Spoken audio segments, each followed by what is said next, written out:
Hi guys, welcome to my channel. So இன்னைக்கு channel நம்ம என்ன பண்ண போறோம்னு கேட்டிங்கனா ஒரு workstation PC build பண்ண போறோம். So PC ல பாத்தீங்க அப்படினா நிறைய பேர் யோசிக்கிறது என்ன அப்படி கேட்டா என்ன processor चूஸ் பண்ணலாம் அப்படிங்கற ஒரு யோசனை மட்டும் தான் இருக்கும்.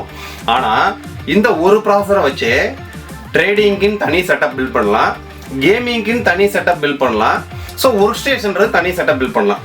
So first என்ன ட்ரேடிங் என்ன, workstation என்ன, கேமிங் என்ன. So ஒரு கேமிங் அண்ட் எடிட்டிங் நம்ம போறப்ப கிராபிக்ஸ் பெர்ஃபார்மன்ஸ் பவர்ஃபுல்லா இருக்கணும். So அதுக்கு தகுந்த மாதிரி நம்ம காம்போனன்ட்ஸ் சூஸ் பண்ணுவோம். So workstation அப்படினா என்னன்னு கேட்டிங்க அப்படினா so 20 சிஸ்டம் 30 சிஸ்டத்தோட கிளையன்ட்டிங்க ஃபுல்லா சர்வர்ல உட்கார்ந்து கண்ட்ரோல் பண்றதுக்காக யூஸ் பண்றதா மெயின் அந்த workstation. So workstationோட நேமே பாத்தீங்க அப்படினா சர்வர் PC. டெல் Lenovo எல்லாம் Xeon ப்ராசஸர் வச்சு சூஸ் பண்ணுவாங்க பாத்தீங்களா. So server PC.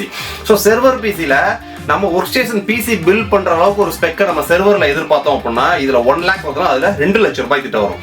So அதனால நம்ம அந்த 2 லட்சம் ரூபாய்க்கு பர்ச்சேஸ் பண்ணாலுமே அதுல விண்டோஸ் சர்வர் போட்டு யூஸ் பண்ணணும். சோ நிறைய பேருக்கு சர்வர் வந்து அந்த அளவுக்கு கன்வீனியன்ட்டா இருக்காது. சோ அது தேவைப்படுறவங்களுக்கு அது மிகப்பெரிய ப்ளஸ் பாயிண்டா இருக்கும். மற்றபடி பேசிக் யூசேஜ், பேசிக் யூசர்ஸ், அதாவது 20 சிஸ்டம் 30 சிஸ்டத்தை ஒரு சர்வர்ல வச்சு மெயின்டைன் பண்றது, கண்ட்ரோல் பண்றதுக்கு நம்ம நார்மல் விண்டோஸோட ஒர்க் ஸ்டேஷனை சூஸ் பண்றது தான் இன்னைக்கு இந்த பிசி. ஸோ ட்ரேடிங் செட்டப்ன்றது என்ன, ட்ரேடிங்கை பொறுத்த வரைக்கும் பார்த்தீங்க அப்படின்னா 24/7 மேக்ஸிமம் யூஸ் பண்ணுவாங்க. ஸோ ட்ரிபிள் டிஸ்பிளே, 4 டிஸ்பிளே இந்த மாதிரி யூஸ் பண்ணுவாங்க. ஸோ இந்த மாதிரி ப்ராசஸர்ன்றது ஒன்று தான். ஸோ அதை நம்ம எந்த மாதிரி சுற்றி இருக்கிற காம்பனன்ட்ஸ் சூஸ் பண்ணுறோன்றது நம்மளோட தேவைகளை பொறுத்து. ஸோ இதுக்கு உதாரணம் நான் சொல்லணும்னு நினைச்சேன் அப்படின்னா, நீங்கள் பிரிண்டர் பர்ச்சேஸ் பண்ணணும்னு நினைக்கிறீங்க, Canon, Epson, HP, Brother 4 company இருக்கு. இதில் எது நல்ல கம்பெனின்னு கேட்கறது தப்பான கேள்வி. ஏன்னு கேட்டீங்க அப்படின்னா எல்லா கம்பெனியில் இருக்கக்கூடிய பிரிண்டரும் நல்ல பிரிண்டர் தான். அதை எப்படி நம்ம என்ன தேவைக்காக நம்ம சூஸ் பண்ணுறோன்றதை வச்சு தான் அதோட பலன் நாம அனுபவிக்க முடியும். ஸோ எப்சான் அப்படின்னா அதுல ஏகப்பட்ட மாடல்ஸ் இருக்கும், அது யாரோட தேவைக்கு யார் யாருக்கு அதை சூஸ் பண்ணணும். கேனான்னா அதுல ஏகச்சக்கமான மாடல்ஸ் இருக்கும், அது யாரோட தேவைக்கு யார் யார் சூஸ் பண்ணணும். ஸோ ஒரு பிராண்ட் நேமை வச்சு ஒரு குவாலிட்டியை முடிவு பண்ண முடியாது. ஒவ்வொரு பிராண்ட்லையும் ஏகப்பட்ட ப்ராடக்ட்ஸ் இருக்கும். அந்தந்த ப்ராடக்ட்ஸ் அவங்கவுங்களோட தேவைக்கு நம்ம கரெக்டாக சூஸ் பண்ணிட்டோம் அப்படின்னா நம்மளோட பணமும் வேஸ்ட் ஆகாது, நம்மளோட டைமும் வேஸ்ட் ஆகாது. ஸோ ஃபர்ஸ்ட் பார்த்தீங்க அப்படின்னா ப்ராசஸர்ல இருந்து இந்த பிசி முழுக்க எதுக்காக பில்ட் பண்ணியிருக்கோம் அப்படின்னு கேட்டிங்கன்னா ஒரு மினி ஒர்க் ஸ்டேஷன். ஸோ அந்த பர்பஸ் இந்த பிசியை பில்ட் பண்ணுறோம். அவங்களுக்கு கிராஃபிக்ஸ் பர்ஃபார்மன்ஸ் தேவை கிடையாது. அவங்களுக்கு ஒன்லி பார்த்தீங்க அப்படின்னா சிஸ்டம் கொஞ்சம் கூட லேக் ஆகக்கூடாது. ஏன்னா கிளைண்ட் 20 கிளைண்ட் ஆல்ரெடி ரன்னிங்கில் இருக்குவாங்க. ஆனால் இவங்களோட ஒர்க் நிறைய நடந்துகிட்டு இருக்கும் அட்மின்ல. ஸோ எந்த விதமான டிஸ்டர்பன்ஸ் இருக்கக்கூடாதுன்றக்காண்டி இந்த பிசியை நம்ம பில்ட் பண்ணியிருக்கோம். ஸோ அதுக்கு நாங்கள் ஃபர்ஸ்ட் சூஸ் பண்ணிக்க ப்ராசஸர் பார்த்தீங்க அப்படின்னா Ryzen 5700G. ஸோ இது வந்து பார்த்தீங்க அப்படின்னா ஒரு 8 core 16 thread ப்ராசஸர். ஸோ இது வந்து ஒரு ஏபிஓ, அதாவது இன்னைக்கு Gen 3 டெக்னாலஜியில் ஒரு வேல்யூ ஃபார் மணி ஒரு ஏபியூ ப்ராசஸர் அப்படின்னா இந்த ப்ராசஸர் தான். ஏன்னா இந்த ப்ராசஸரோட பட்ஜெட்டுக்கு இதில் இருக்கக்கூடிய கிராஃபிக்ஸ் பர்ஃபார்மன்ஸ் வேற லெவலில் இருக்கும். ஸோ இந்த ப்ராசஸர் நம்ம சூஸ் பண்ணியிருக்கோம் 5700G. இது ஒரு 8 core 16 thread ப்ராசஸர். ஸோ அதுக்கடுத்து பார்த்தீங்க அப்படின்னா இந்த 5700Gன்றது பார்த்தீங்க அப்படின்னா பிசி வெர்ஷன் 3.0 ஒர்க் ஆகுது. ஸோ நம்ம 500 சீரியஸ் மதர் போர்டு கஸ்டமருக்கு, ஏன்னா இது வந்து கொஞ்சம் ஹை பிசி, அதாவது கொஞ்சம் கூட லேக் ஆகக்கூடாதுன்றக்காண்டி ஒரு ஒர்க் ஸ்டேஷன் மாதிரி பில்ட் பண்ணுறோம். ஸோ அதுக்கு ப்ராசஸரோட அதோட மதர் போர்டு ரொம்ப முக்கியம். ஸோ மதர் போர்டு நம்ம பிசி வெர்ஷன் 4.0ல 550 அந்த ரேஞ்செலாம் கொண்டு போயிட்டு வச்சுக்கோங்க. டஃப் கேமிங் சீரீஸில் பட்ஜெட் 18,000 20,000 தாண்டி போயிடும். ஸோ அதனால பட்ஜெட்டு கம்மியாக இருக்கணும். ஸோ இந்த ப்ராசஸருக்கு சூட்டபிளாக இருந்தால் போதும். கஸ்டமருக்கு ஃபியூச்சரில் கிராஃபிக்ஸ் கார்டு மாட்டணுன்ற ஐடியாவே கிடையாது. ஸோ அதுக்காக நம்ம என்ன சூஸ் பண்ணியிருக்கோம்னு கேட்டிங்க அப்படின்னா ஆசூஸோட TUF gaming B450M Pro 2 mother board. So இந்த மதர் போர்டை சூஸ் பண்ணதுக்கான காரணம் என்னன்னு கேட்டிங்க அப்படின்னா ஃபியூச்சரில் பயாஸ் அப்டேட் பண்ணணும்னா ப்ராசஸரை சேஞ்ச் பண்ணணும் அவசியம் இல்லை, ஓஎஸ்குள்ளே போகணுன்றமே அவசியம் கிடையாது. ஸோ பயாஸ்குள்ளே போகணுன்ற கூட அவசியம் கிடையாது. டேரெக்டாகவே இதில் பயாஸ்க்குன்னு ஒரு யூஎஸ்பி போர்ட் இருக்கும். ஸோ பயாஸ்ன்னு தனி பட்டன் இருக்கும். ஸோ நம்ம பென்ட்ரைவை பயாஸ் யூஎஸ்பி போர்ட்டில் மாட்டிட்டு அந்த பயாஸ் வர சிஸ்டத்தை ஆன் பண்ணாமல் பயாஸ் பட்டனை லாங் ப்ரெஸ் பண்ணாலே போதும், பயாஸ் அப்டேட் ஆக ஆரம்பிச்சிடும். ஸோ அந்த ஸ்பெஷாலிட்டி ஒன்று இருக்குது. 4 RAM ஸ்லாட் இருக்குது. ஸோ 2 NVMe ஸ்லாட் இருக்குது. ஏன்னா இந்த பிசி பில்டுக்கு நமக்கு அவசியம் 2 NVMe தேவை. அதையும் நான் டீட்டெயிலாக சொல்கிறேன் உங்களுக்கு. ஸோ இது வந்து பார்த்தீங்கன்னா Asus tough gaming mother board ஒரு 24/7 ரஃப் அண்ட் டஃபாக யூஸ் பண்ணுறதுக்கு ஒரு சூப்பரான மதர் போர்டு இன் பட்ஜெட் செக்மெண்ட்டில். ஸோ இந்த ப்ராசஸருக்கும் இந்த போர்டுக்கும் இதோட பெர்ஃபார்மன்ஸ் அடிச்சுக்க முடியாது. அந்த அளவுக்கு ஒரு வேற லெவல் பெர்ஃபார்மன்ஸில் இருக்கும். ஸோ அதுக்கடுத்ததாக பார்த்தீங்க அப்படின்னா ரேம். ஸோ இந்த ஒர்க் ஸ்டேஷனுக்கு நம்ம ரெடி பண்ணியிருக்க ரேம் பார்த்தீங்க அப்படின்னா 16 GB மொத்தம் 4 RAM, கிட்டத்தட்ட 64 GB ரேம். ஏன்னா நிறைய கிளைண்ட் யூஸ் பண்ணுறப்ப அவங்களுக்கு ஏகப்பட்ட கிளைண்ட்ஸ் அங்கே யூஸ் பண்ணிட்டு இருக்கப்ப ரேம் மேனேஜ்மெண்ட் ரொம்ப முக்கியம். ஸோ 64 GB அவங்களுக்கு போதும் அளவுக்கு இன்ஃபோ. ஏன்னா கஸ்டமரோட ரெக்யர்மெண்ட்னா 5000 10,000 கூட போயிட்டாலும் பரவாயில்ல. ஸோ பெர்ஃபார்மன்ஸ் வேற லெவலில் இருக்கும். என்னோட ஒர்க்கு இதுதான். ஸோ கஸ்டமர் பட்ஜெட்டை பற்றி பிரச்சனை இல்லைன்னு சொல்லிட்டு நம்ம பாட்டுக்கு 3060 கிராஃபிக்ஸ் கார்டு 3050 கிராஃபிக்ஸ் கார்டெலாம் போட்டு அவங்களுக்கு யூஸ் கிடையாது. ஒரு கஸ்டமரோட தேவை என்ன, அவங்களோட நீட்ஸ் என்ன, அதுக்கு தகுந்த மாதிரி தான் நம்ம ப்ராடக்டே கொடுக்கணும். அதுதான். ஸோ இந்த பட்ஜெட்டில் கஸ்டமரோட நீட்ஸ் வேற லெவலில் பெர்ஃபார்மன்ஸ் பண்ணும். ஸோ கஸ்டமரோட ரிவ்யூவையும் நான் வீடியோவில் அப்லோட் பண்ணுறேன். ஸோ 16 GB ரேமில் 4 RAM சூஸ் பண்ணியிருக்கோம். ஸோ அதுக்கடுத்து பார்த்தீங்க அப்படின்னா இந்த பிசி பில் ரெடி பண்ணுறதே ஒரு சூப்பர் மார்க்கெட்டுக்கு சர்வர் பர்பஸ்க்கு கிட்டத்தட்ட 25 சிஸ்டத்துக்கிட்ட கனெக்ட் பண்ணக்கூடிய சர்வர் பர்பஸ்க்கு. ஸோ அவங்களுக்கு NVMe தான் பிளான் பண்ணியிருக்கோம். ஸோ ஃபஸ்ட்டு ஓஎஸ்க்காக பார்த்தீங்க அப்படின்னா குரூஷியலோட ஒரு 1 TB NVMe பிளான் பண்ணியிருக்கோம். 1000 GB. இது எதுக்குன்னு பார்த்தீங்கன்னா அவர் ஓஎஸ்க்குன்னு ஒரு 500 GBயும் அவரோட பர்சனல் டேட்டாஸை ஃபுல்லாக ஏற்றிக்கிறதுக்கு ஒரு 500 GB ரெண்டாக பிரிக்கிறதுக்காக. ஸோ ஃபஸ்ட்டு ஒரு 1 TB குரூஷியலில் சூஸ் பண்ணியிருக்கோம். ஸோ அதுக்கடுத்து தான் இன்னொரு 1 TB பார்த்தீங்க அப்படின்னா ஏர்வேக்ஸ். ஆல்ரெடி நாங்கள் குரூஷியலில் தான் ரெண்டாக பிளான் பண்ணோம், குரூஷியலில் ஸ்டாக் இல்லை. ஸோ அதனால் இந்த ஏர்வேக்ஸ் பிராண்டை போட்டிருக்கோம். ஸோ இது வந்து 1 TB எதுக்குன்னு கேட்டிங்கன்னா இது ஒரு 1 TB NVMe தான். எக்ஸ்க்ளூசிவாக அந்த 20-25 சிஸ்டத்தோட கிளைண்ட் பேக்கப்னு சொல்லுவோம். ஸோ அதாவது பில்லிங் சாஃப்ட்வேரோட மெயின் பேக்கப்னு சொல்லி ஒரு D டிரைவ்ன்ற காலம் பிரிப்போம். ஸோ அந்த காலத்துக்கு மட்டுமே இந்த தனி 1 TBயோட ஒரு Zen 3 NVMe. ஸோ இதை தான் நம்ம யூஸ் பண்ண போகிறோம். ஸோ அதுக்கடுத்து 24/7 யூஸ் பண்ணுறதுக்கு ஸ்பெஷலாக SMPS NR இன்ஃபோடெக் எப்பயுமே வேல்யூ ஃபார் மணி அப்படின்றதுல நாங்கள் ஸ்ட்ராங்கு. நிறைய பேர் பார்த்தீங்கன்னா அதை சொல்லிட்டல இன்னைக்கு நேற்று நாங்கள் சொல்லங்க 2 வருஷத்துக்கு முன்னாடி நம்ம யூடியூப் சேனல் ஸ்டார்ட் பண்ணது இன்னைக்கு சொல்லிட்டு இருக்கோம். நம்மள்கிட்ட பர்ச்சேஸ் பண்ணுறவங்க என்ன பேசுகிறாங்களோ அதை மட்டும்தான் காதில் வாங்குவோமே தவிர நம்மள்கிட்ட பர்ச்சேஸே பண்ணாமல் என்னை பற்றி குறை கூறுறதுக்கு துளி அளவில் யாருக்கும் பங்கு கிடையாது. ஸோ இன்னைக்கு கஸ்டமருக்கு நம்ம சூஸ் பண்ணிக்க சில்வர் ஸ்டோனோட 600 watts SMPS. ஸோ நம்ம மற்றது அப்புறம் பார்ப்போம். ஸோ அதுக்கடுத்து பார்த்தீங்க அப்படின்னா கஸ்டமர் 24/7 யூஸ் பண்ணுறது மெயின் சர்வர் பர்பஸ்க்கு மேக்ஸிமம் ஆன்லேயே தான் இருக்கும். உள்ள ஹீட்டிங் பிரச்சனை இருக்கக்கூடாது. ஸோ அதிகமான ஃபேன்ஸ் இருக்கணும். ஸோ நிறைய பேர் பார்த்தீங்க அப்படின்னா ஃபேன்ஸே எனக்கு வேணால் RGB வேணாம் கேட்குறாங்க. ஸோ மேக்ஸிமம் பார்த்தீங்க அப்படின்னா இப்போ வர எல்லாத்துலேயுமே ஃபேன்ஸ் அதிகமாக இருந்தாலும் RGBயோட தான் வருது. நம்ம லைட்டிங் வேணாம்னா ஆஃப் பண்ணிக்கலாம். ஸோ நார்மலாக ஃபேன்ஸ் மட்டும் தான் ரன் ஆகும். ஸோ அதுக்குன்னு ஒரு சூப்பரான கேபினெட், நல்ல ஏர்ஃப்ளோ உள்ள கேபினெட் சிப்ரோனெக்ஸோட HX 1000 கேபினெட் தான் நம்ம சூஸ் பண்ணியிருக்கோம். ஸோ இது 3 ARGB ஃபேனு ஒரு நார்மல் ஃபேனோட ஒரு மொத்தம் 4 ஃபேன் இருக்கும். இந்த ஒர்க் ஸ்டேஷனுக்கு ஒரு சூப்பரான டீசென்டான கேபினெட்.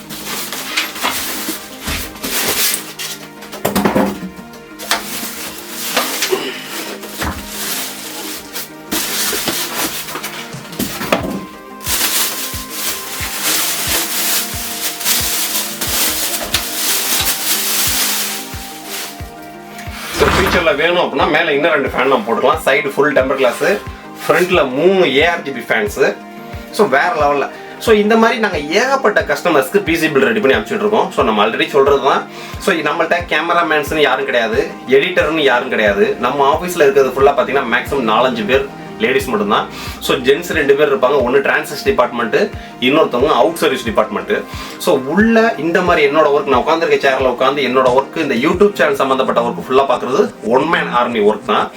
ஏகப்பட்ட பேருக்கு பிசி பில்ட் பண்ணி ரெடி பண்ணி அனுப்பிச்சுட்டு இருக்கோம். எல்லா பிசி பில்டையுமே வீடியோவில் கொண்டு வர முடியாது.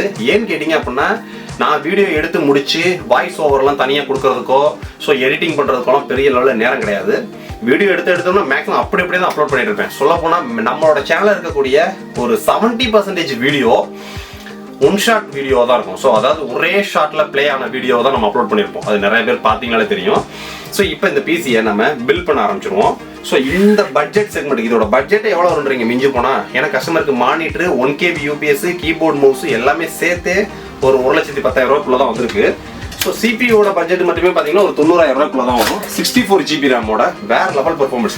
ஸோ இந்த பிசி நீங்கள் யார் சூஸ் பண்ணணும்னு கேட்டிங்க அப்படின்னா நீங்கள் ஒரு பெரிய ஆஃபீஸ் வச்சுருக்கீங்க, 20-30 சிஸ்டம் இருக்குது, எல்லா சிஸ்டத்தோடையும் கண்ட்ரோல் மெயினாக வைக்கணும். ஸோ நீங்கள் பில்லிங்ஸ் பெரிய சூப்பர் மார்க்கெட் ஓப்பன் பண்ண போகிறீங்க, ஒரு பெரிய கடை ஓப்பன் பண்ண போகிறீங்க, 10-15 சிஸ்டம் கிளைண்ட் போடுறீங்க, அதுக்கு ஒரு பக்காவான ஒரு சர்வர் ஒர்க் ஸ்டேஷன் வேணும் அப்படின்னு நினச்சிங்க அப்படின்னா உங்களுக்கு ஒரு 70,000 ரூபாய், 60,000 ரூபாய், 65,000 ரூபாய் உங்களுக்கு தேவைக்கு தகுந்த மாதிரி நம்ம ரெடி பண்ணி கொடுப்போம்.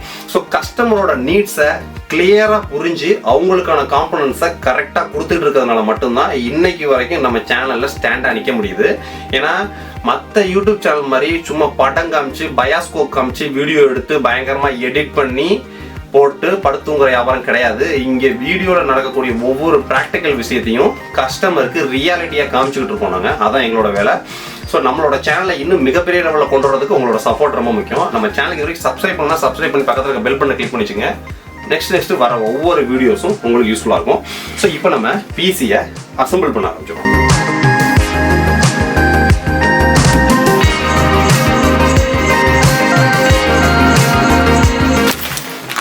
ஸோ ஒரு 10,000 ரூபாய் 12,000 ரூபாய் பட்ஜெட் செக்மெண்ட்டில் நீங்கள் ஒரு 5600G இல்லை 5700G ப்ராசர் சூஸ் பண்ண போகிறீங்க அப்படின்னா இந்த மதர் போர்டை நீங்கள் கண்ணை மூடிட்டு போகலாம். ஸோ ரெண்டாவது, இந்த மதர் போர்டை நம்ம வெப்சைட்டில் எக்ஸ்க்ளூசிவாக நான் ஏற்றிருக்கேன். வேணும்னு நினைக்கிறவங்க இந்த மதர் போர்டை தனியாக நீங்கள் ஆர்டர் ப்ளேஸ் பண்ணுங்கள்.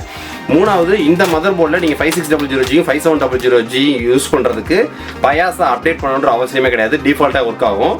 ஸோ நாலாவது, அப்படியே நீங்கள் பயாஸை அப்டேட் பண்ண நினச்சாலும் நீங்கள் தனியாக அதுக்கு லோயர் எண்ட் ப்ராசர்லாம் தேடணுன்ற அவசியமும் கிடையாது. ஏன்னு கேட்டிங்க அப்படின்னா உங்களுக்கு பயாஸ்க்குனே தனியாக ஒரு பென்ட்ரைவ் கொடுத்துருப்பாங்க. ஸோ இந்த இடத்துல நம்ம பயாஸை டவுன்லோட் பண்ணி இன்சர்ட் பண்ணிவிட்டு இந்த பயாஸ் பட்டனை நீங்கள் ப்ராசர்லாம் போட்டு எந்த ப்ராசர்லாம் போட்டு இந்த பயாஸ் பட்டனை பவர்லாம் கரெக்டாக கொடுத்துட்டு லாங் ப்ரெஸ் பண்ணிங்க அப்படின்னா உங்களோட பயாஸ் வந்து டிஃபால்ட்டாக அப்டேட் ஆக ஆரம்பிச்சிடும். ஸோ இது ஒரு சூப்பரான பட்ஜெட் செக்மெண்ட் மதர் போர்டு. இது கிட்டத்தட்ட 10 VRM சிப்செட்டோட வரக்கூடியது. 10 VRM சிப்செட் பயங்கரமான ஒரு கூலிங் ஹீட் சிங்க் கொடுத்துருப்பாங்க. 4 RAM ஸ்லாட் இருக்கும். ஸோ சேட்டா போட்டு 6 சேட்டா போட்டிருக்கும். ஸோ தேவையான அளவுக்கு ஒரு ரஃப் அண்ட் டப்பாக யூஸ் பண்ணுறதுக்கு ஒரு பக்காவான மதர் போர்டு இன் பட்ஜெட் செக்மெண்ட்டில். அதுவும் நீங்கள் 5700G ப்ராசர் சூஸ் பண்ண போகிறீங்க, அதுக்கு ஒரு தரமான மதர் போர்டு வேணும்னு நினச்சிங்கன்னா கண்ணை மூடிட்டு இந்த மதர் போர்டுக்கு போகலாம். ஏன்னா 5700G PCI வெர்ஷன் 3.0 ஒர்க் ஆகுது தான். ஸோ ஃபியூச்சரில் நான் பெரிய கிராஃபிக்ஸ் கார்டெலாம் போட மாட்டேன், கிராஃபிக்ஸ் கார்டை நான் போட மாட்டேன், பண்ணுற பிசி மினி பட்ஜெட்டில் பக்காவாக இருக்கும்னு நினச்சிங்க அப்படின்னா ஒரு 5700G அதோட 26,000 ரூபாய். ஸோ இது ஒரு 12 ரூபாக்குள்ளே தான் 38. ஒரு 45,000 ரூபா பட்ஜெட்டுக்கு நீங்கள் ஒரு 5700G வித் இந்த மதர் போர்டோட ஒரு சூப்பரான டீசெண்டான பிசியை தரமாக நீங்கள் ரெடி பண்ணிடலாம். 10 வருஷத்துக்கு கண்ணை மூடிட்டு இருக்கலாம்.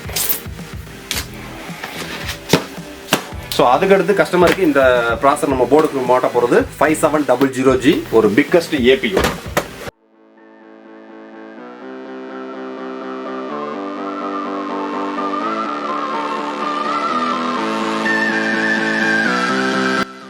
ஸோ ஃபஸ்ட்டு வந்து நம்ம ஓஎஸ்க்கும் பர்சனல் ஃபைலை இன்ஸ்டால் பண்ணுறதுக்கும் எக்ஸ்க்ளூசிவாக 1 TBக்கான Gen 3 high speed NVMe crucial கொண்டு வந்திருக்கோம் இந்த ட்ரிப்பு.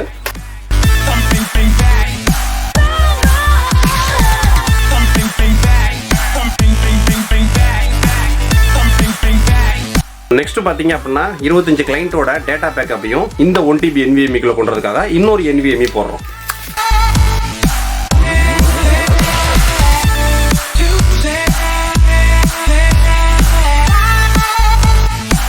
கஸ்டமருக்கு பெரிய லெவலில் ஓவர் கிளாக்கிங் பெர்ஃபார்மன்ஸ் கிடையாது, பெரிய லெவலில் கேமிங் எடிட்டிங் கிடையாது. முழுக்க ஒரு ஒர்க் ஸ்டேஷன் அப்படின்றனால ப்ராசருக்கு ஸ்டாக் கூடவே போதுமானது தான். எக்ஸ்ட்ரா காசை வீணாக்கணுன்ற அவசியம் தேவையில்லை.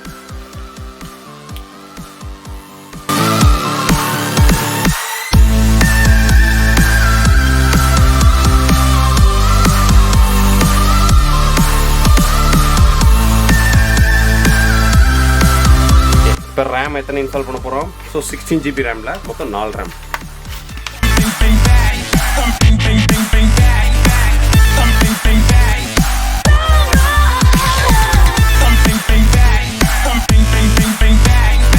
Okay guys, powerful work station ready. கிட்டத்தட்ட ஆசூஸோட ஒரு tough gaming professional mother board. So இது கிட்டத்தட்ட 10 VRM ஹீட் சிங்க் VRMோட வரும்.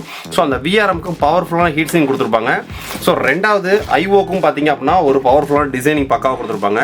ஸோ மூணாவது பார்த்தீங்க அப்படின்னா பயாஸை அப்டேட் பண்ணுறதுக்கு நீங்கள் ஓஎஸ்குள்ளே போகணும், பயாஸ்குள்ளே போன்ற அவசியமே கிடையாது. டேரெக்டாக USB கனெக்ட் பண்ணி பயாஸ் பட்டனை கிளிக் பண்ணிக்கலாம்.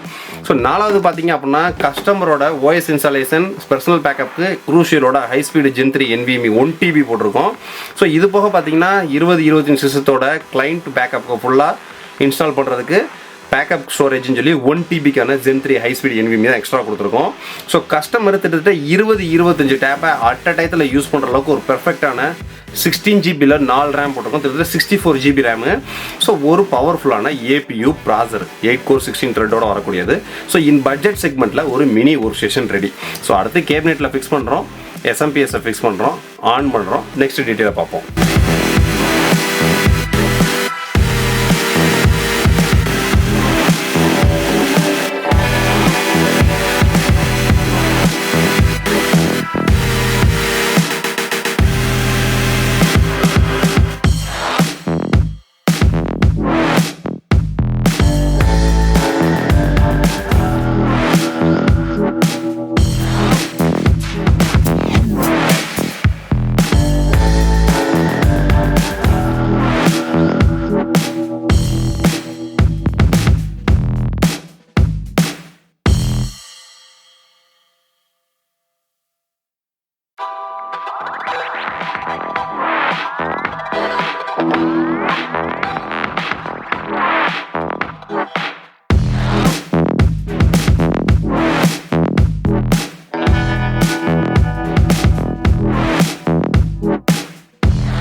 ஓகே கைஸ், இப்போ பிசி பில்டு பக்காவாக முடிஞ்சு. இது ஒரு மினி ஒர்க் ஸ்டேஷனுக்கு. ஸோ இது நான் அடுத்து அசம்பிள்டு பண்ணி இது பேசிக் சாஃப்ட்வேர்ஸ்லாம் ஏற்றி மற்ற டீட்டெயிலையும் நான் உங்களுக்கு ஷார்ட்ஸில் அப்லோட் பண்ணுறேன். ஸோ இந்த மாதிரி நீங்கள் பிசி பில்ட் பண்ண நினச்சிங்க அப்படின்னா கொஞ்சம் கூட டயத்தை வேஸ்ட் பண்ணாமல் என்ஆர் இன்ஃபோடெக் காஸ்ட் கான்டாக்ட் பண்ணுங்கள்.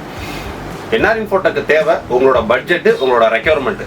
ஸோ உங்களோட ரெக்யர்மெண்ட்டுக்கான கரெக்டான பார்ட்ஸை சூஸ் பண்ணி கொடுத்து உங்களோட ஒர்க்கை ஈஸியாக்குறது தான் எங்களோட மெயின் ஒர்க்கு. ஸோ கான்டாக்ட் பண்ணுங்கள். தேங்க்யூ.